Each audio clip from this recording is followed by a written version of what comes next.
ये वही शाहीन बाग है मैम, जब लोग वहाँ पे बैठे थे और बोल रहे थे कि हम कागज़ नहीं दिखाएंगे। देखिए, कागज तो सबको दिखाने पड़ेंगे, लेकिन क्योंकि पीएफआई का ऑफिस वहाँ पे है, वहाँ बुलडोजर जरूर चलना चाहिए और जहाँ पे भी अवैध निर्माण है उसको तोड़ देना चाहिए। जो बांग्लादेशी, जो रोहिंग्या पूरे देश भर में, इनको निकालो देश से। देश की नौकरी पे, देश के खाने पे, देश की शिक्षा पे, कपड़ों पे, रोजगार पे किसका अधिकार है भाई साहब? अधिकार है भारतीय का, चाहे वो भारत का मुसलमान हो, चाहे वो भारत का हिंदू हो, चाहे भारत का सिख हो, भारत का ईसाई हो।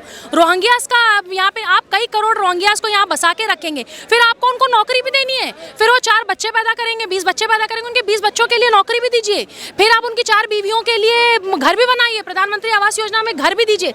खैरात नहीं पाल रखी है देश ने। देश में हिंदू मुसलमान जो भारत के लोग हैं उनके लिए खुला दरवाजा है, हमारा देश है, हम रहेंगे। रोहिंग्यास के ऊपर बुलडोजर चलने चाहिए, उनको आप रोहिंग्या मुसलमानों के जो घर है उनको तोड़िए, उनको उनकी कंट्री में वापस भेजिए, जो करना है करिए, भारत के लोगों का अधिकार भारत को दीजिए। मैम, मेरा आपसे पहला सवाल है कि जहांगीरपुरी के बाद अब शाहीन बाग में ही बुलडोजर चलेगा? देखिए, शाहीन बाग में अगर बुलडोजर उस समय चला होता ना, जब समय इन्होंने सीए का तमाशा किया था, तो जो पूरे देश भर में आग लगाने की काम इन्होंने किया था पीएफआई और आईएसएच से पैसों से, जो उन्होंने देश में जिस तरह से दंगा फैलाने की कोशिश की था और आतंकवादी जिस तरीके से सीए के नाम पे देश को घेरने की कोशिश कर रहे थे, बुलडोजर तो उसी समय चल जाना चाहिए था। पर मुझे खुशी है कि दिल्ली का एक बहुत बड़ा एक इलाका, जहाँ पे मैं ये नहीं कह रही कि इलाके में कोई प्रॉब्लम है, जो लोग रह रहे हैं उनमें प्रॉब्लम है, नहीं, लेकिन क्योंकि पीएफआई का ऑफिस वहाँ पे है, वहाँ बुलडोजर जरूर चलना चाहिए और जहाँ पे भी अवैध निर्माण है उसको तोड़ देना चाहिए। ये वही शाहीन बाग है मैम, जब लोग वहाँ पे बैठे थे और बोल रहे थे कि हम कागज़ नहीं दिखाएंगे। देखिए, कागज तो सबको दिखाने पड़ेंगे। कागज, जो लोग ये बात कहते थे कि कागज दिखाए बगैर वो जो बैंकों में इतनी लंबी लाइन लग रही है, प्रधानमंत्री आवास योजना में वो जो सारे लोग अपना एक पहुंच जाते हैं, तो बिना वो कागज लिए तो नहीं जा रहे हैं। और आपको पता है कि एक बहुत बड़ा तबका माइनॉरिटीज़ का भी जाता है। देखिए, ये देश हिंदू का भी है, मुसलमान का भी है, तो जो अधिकार हमारा है पॉलिसीज़ पे भारत सरकार के, वही अधिकार माइनॉरिटीज़ का भी है।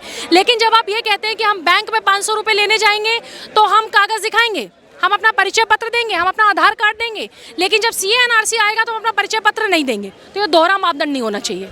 पत्थर से प्यार, बुलडोजर से इनकार वाली नीति के जो लोग हैं, अब शाहीन बाग में अगर बुलडोजर चलता है तो इस नीति के लोग एक बार फिर सुप्रीम कोर्ट का दरवाजा खटखटाएंगे, अपनी छाती पीटते हुए पहुंचेंगे। देखिए, वो तो अपनी अपनी धर्म और संस्कृति बनाया, श्री राम ने राम सेतु बनाया, सीता मैया को ले आए, और ये जो है ये पत्थर फेंक फेंक के पूरे देश भर में, पूरे विश्व भर में अलग अलग कंट्रीज से निकाले जा रहे हैं। क्यों ऐसा हो गया है कि एक बहुत बड़े तबके को पूरे विश्व में जगह नहीं दी जा रही है? क्या इनको सोचने की ज़रूरत नहीं है?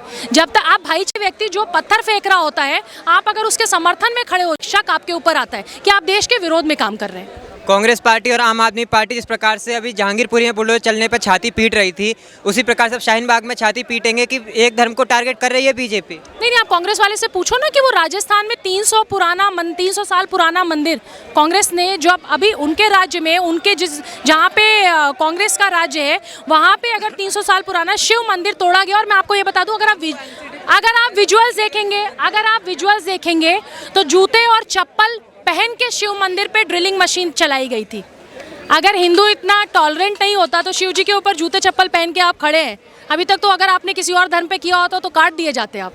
तो हिंदू टॉलरेंट तो है ही ना। तो आपको क्या लगता है कि जो बांग्लादेशी और रोहिंग्या दिल्ली में है, शाहीन बाग जहांगीरपुरी के बाद क्या इन लोगों पर भी बुलडोजर चलना चाहिए? नहीं, दिल्ली में क्यों? जो बांग्लादेशी, जो रोहिंग्या पूरे देश भर में, इनको निकालो देश से। देश की नौकरी पे, देश के खाने पे, देश की शिक्षा पे, कपड़ों पे, रोजगार पे किसका अधिकार है भाई साहब? अधिकार है भारतीय का, चाहे वो भारत का मुसलमान हो, चाहे वो भारत का हिंदू हो, चाहे भारत का सिख हो, भारत का ईसाई हो। रोहिंग्यास का यहाँ पे आप कई करोड़ रोहिंग्यास को यहाँ बसा के रखेंगे, फिर आपको उनको नौकरी भी देनी है, फिर वो 4 बच्चे पैदा करेंगे, 20 बच्चे पैदा करेंगे, उनके 20 बच्चों के लिए नौकरी भी दीजिए, फिर आप उनकी 4 बीवियों के लिए घर भी बनाइए, प्रधानमंत्री आवास योजना में घर भी दीजिए। खैरात नहीं पाल रखी है देश ने।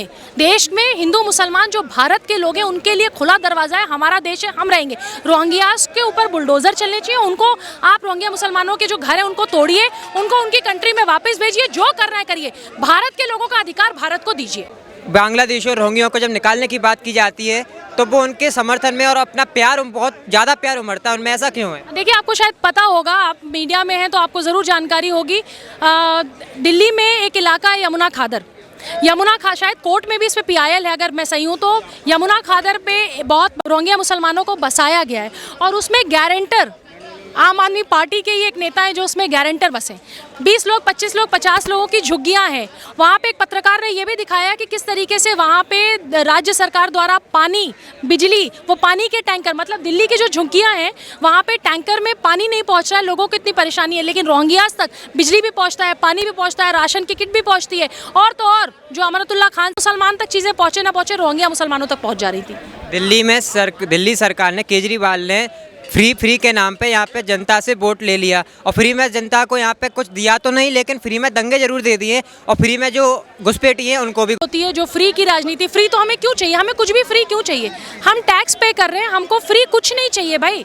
उत्तर प्रदेश में जाके बोलते रहते 300 यूनिट बिजली फ्री देंगे, उत्तर प्रदेश वालों से सीख लो भाई। हमने ना बिजली आपकी फ्री के यूनिट के चक्कर में पड़े, ना हम आपके फ्री के जो आप पंजाब में पैसा बांट रहे हैं उसके चक्कर में पड़े। हमने उन सीएम को चुना जो वाकई काम कर रहे हैं। मैं कह रही हूँ, देखिए, आम आदमी पार्टी हो, चाहे बीजेपी हो, चाहे कांग्रेस हो, जब तक आप एक वर्ग को प्लीज करने में लगे रहेंगे, खुश करने में लगे रहेंगे, जनता आज नहीं तो कल विद्रोह करेगी। जहांगीरपुरी में तो कपिल सिब्बल स्टे लगवाने के लिए कोर्ट में पहुंच गए थे, सुप्रीम कोर्ट का दरवाजा खटखटा दिया। तो क्या आप शाहीन बाग में अभी बुलडोजर चलने से पहले दरवाजा खटखटाएंगे? मैं तो कह रही हूँ कपिल सिब्बल साहब से पूछिए कि जो बुलडोजर 300 साल पुराना जो शिव मंदिर है, वहाँ बहुत सारे लोगों के घर भी तोड़े गए, अतिक्रमण है नहीं है वो जांच का विषय।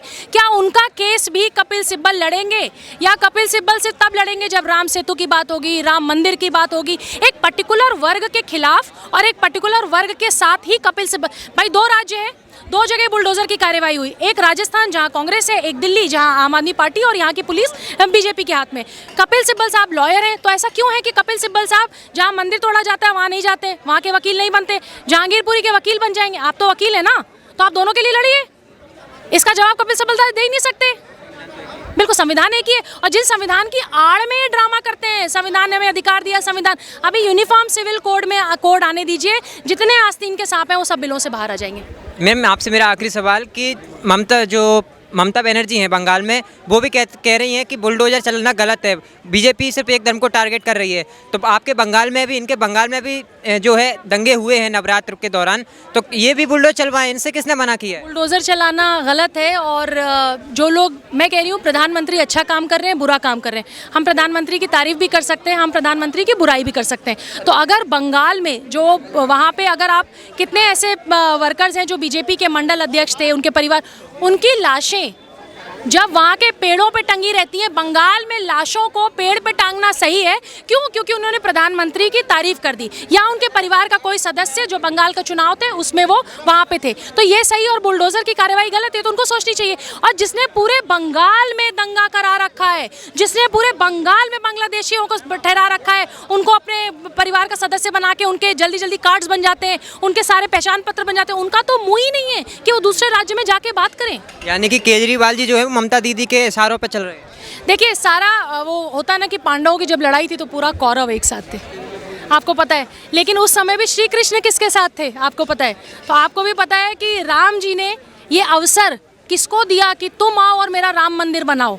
ये राम मंदिर बना के बीजेपी वालों ने कोई बड़ा बहुत बड़ा काम नहीं कर दिया है, ये तो राम जी ने चुना है। तो राम जी ने किसको चुना है आपको पता है? जिससे पांडवों की लड़ाई में कृष्ण जी पांडवों के साथ थे, आपको पता है कि आज भगवान किसके साथ है? क्योंकि एक तो पार्टी ऐसी है, एक तो वर्ग ऐसा है जो कहता है कि हाँ राम थे, राम काल्पनिक नहीं है, राम सेतु नहीं तोड़ना चाहिए। वो तो पूरे साल, मैं तो कहती हूँ जो लोग बीजेपी पे बात कहते हो, मेरा सवाल ही यही है, बीजेपी ने तो हमेशा राम मंदिर की राजनीति की, लेकिन जिन्होंने राम मंदिर की राजनीति नहीं की वो भी उत्तर प्रदेश के चुनाव में अयोध्या में थे।